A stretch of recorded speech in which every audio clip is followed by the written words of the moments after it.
Hey guys, it's Mike with another deck profile, and instead of talking about really old cards, we're going to discuss the main deck that I've been playing right now, which is TRAPTRIX. So we'll start with Murmello. This is one of your normal summons. I play 3 playsets of the main normal summons that we'll go through. This is the one that picks up your whole traps and is often your best starter. So the next one we've got 3 of is Mantis, and Mantis is going to pick up another TRAPTRIX monster for us and bounce a set speller trap, which is really nice because it keeps your Dionea traps from getting exiled. And then I do play 3 Pudica. The field spell is really good, the exiling of your opponent's creatures is really good, and it's just a really good normal summon for the deck.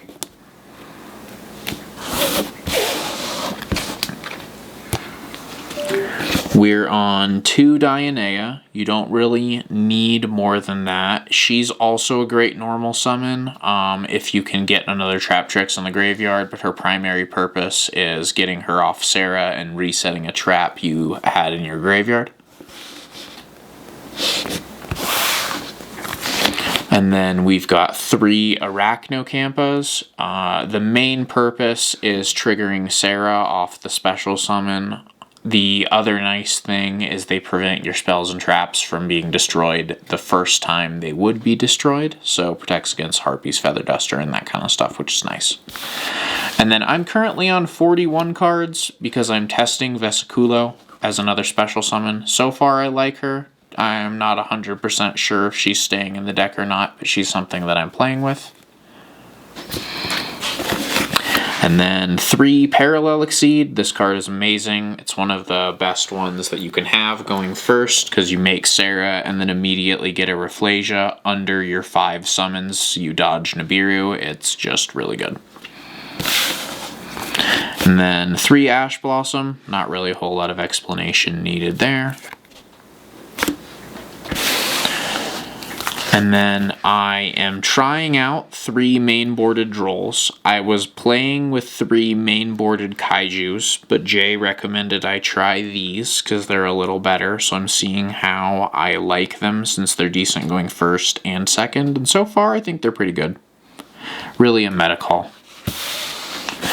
2 Garden, because Garden is really good, and honestly, drawing it when you don't get Pudica isn't that bad, because the 2 normal summons that you can get off of it are amazing, and the fact that it helps you not lose one of your monsters to combat every turn is really nice. 3 Holotea. This is really what makes the deck tick. Oftentimes it's what you're setting with your Sarah effect, and it is special summoning another TRAPTRIX out of your monster, so effectively this trap ends up making one of your XYZs by just discarding another trap hole. It's really nice. Then on to the trap holes. We've got 2 Floodgate trap holes. Really good against Kashtira and catches a lot of other decks randomly. 2 Gravediggers, because I do not like drawing it in my opening hand and then losing to Nibiru, and it's just decent to hit hand traps with randomly. And then these are my singleton trap holes currently, TRAPTRIX Trap Hole Nightmare, and I'm trying out a Time Space. This can also be a Terrifying or a Bottomless. It really just depends on whatever you think you're going to play. Currently I'm testing out Time Space to see if I like it. 3 Imperm, pretty self-explanatory, does a really good job and triggers your Sarahs. And 3 Evenly, also pretty self-explanatory. The deck struggles going second, so it's nice to have a going second option, and if you really don't need it, it can be discarded to Holotea or set and then burned by Vesiculo. And on to the extra deck. 3 Sarahs, because she's awesome. Yeah. Play a trap, she summons a TRAPTRIX monster, activate a TRAPTRIX effect, she sets a trap. One of the best cards in the deck, really makes it work. Adipus is mostly for going for game, since her plus a Rafflesia plus a Pingakula is 72, which is good math to know, and then she can very often give you the push you need, and she's a negate and destroy if you have a trap in your guard. Beautiful ultimate rares. Thank you. 2 Rafflesias, really the like face of the deck. Why I have this also. So she lets you detach and send a hole from your deck to the graveyard, and then she gets that effect. And also your TRAPTRIX monsters are unable to be targeted while she's on the battlefield.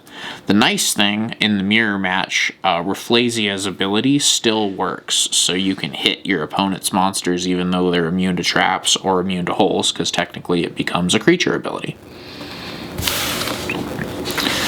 2 Pingakula. She tutors your TRAPTRIX monsters by detaching, and then also if your opponent sends a creature to their graveyard or gets exiled, she can pick it up and attach it to herself. You can run 1. I like 2 because she's really useful for pushing for game, and sometimes she's just a good option to make because she's got a big body. Alamaris, she's really good in weird situations since she reanimates and then also can steal your opponent's creatures that get banished. One nice tech thing that a lot of people have also mentioned, but if you make an Alamaris with 3 materials, you detach and special summon a Pudica. The Pudica banishes their creature, and then you detach the last one off Alamaris to steal their creature, which can be really good for pushing for game. Then we just get into the non-TRAPTRIX monsters. Donner is really just there because I didn't want to play Lingaribo. I wanted something with a little more utility, so this is kind of an answer to Ilby. It's also a way to deal with creatures. I had it in my sideboard before I started running things like Droll and Kaijus, so it might not be necessary anymore. I just haven't moved it out. And Time Thief is what is the best monster in your extra deck that is not a trap trick. The optimal board that I like to make, especially if you have parallel, is you make a Rafflesia first, and then you use your Holotea to make Time Thief, because then you're making Time Thief with a trap, turning on his ability to bounce automatically. And Excited Knight is kind of a mini Zeus. His job is to just nuke the board if you've entered a board state that you're not particularly fond of. And then I'm currently playing the 4 material Zeus combo. So how it works is you make Merrymaker with 2 level 4s. Gigantic Sargus lets you automatically make him, provided you have a Spriggans or something else, I'm not sure, but at least a Spriggans, so the Merrymaker triggers him.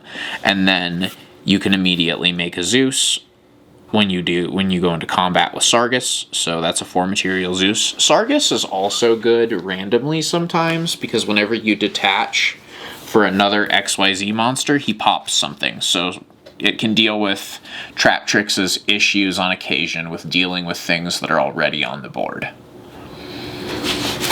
And then for my sideboard, we've got 2 Lancias, because the worst card we want to see is evenly matched, and it really helps, in addition with the Solemn Judgments, we're going to get to in a minute, dealing with that problem. And it's just randomly good against, like, Kashtira and stuff. 3 Kaijus. These could also be Lava Golems or Sphere Modes. I like these because if they're going a Rise Heart Pass, this deals with the problem, and then I'm not stuck wishing my opponent had 1 more monster for Lava Golem. And you don't lose your normal summon. That is also true. Don't lose your normal summon. 3 Solemn Judgments. I personally really like Solemn. It's one of my favorite cards from back in the day anyway, so anytime I get an excuse to play it, I want to, and it's pretty good in this deck too. These gold rares look beautiful. I like them a lot. 2 D-Barriers. It's a good card. You don't need it a ton, and the real reason why we're on 2 is we cut 1 of this and 1 of the Cyclone we're going to get to in a minute to fit in the Lancia. So I like having this as an option, but it's not as important that I need 3 of it. And Cyclone is good for those matchups where either Murmello cannot pop things or you need a banish. So I have a fair amount of main deck spell and trap removal, but this just gives it a little extra oomph. And then the final cards, Dark Ruler No More. I don't necessarily know if you need these in the sideboard. I'm a big fan of Dark Ruler, so I like to play it. And I've noticed my biggest problem with TRAPTRIX often comes in when I'm going second and my opponent has already established a board. So Dark Ruler No More can really help with dealing with those established boards. So this was a little more rambly than my last one. Let me know if you guys liked it, and we'll see you later. Peace out.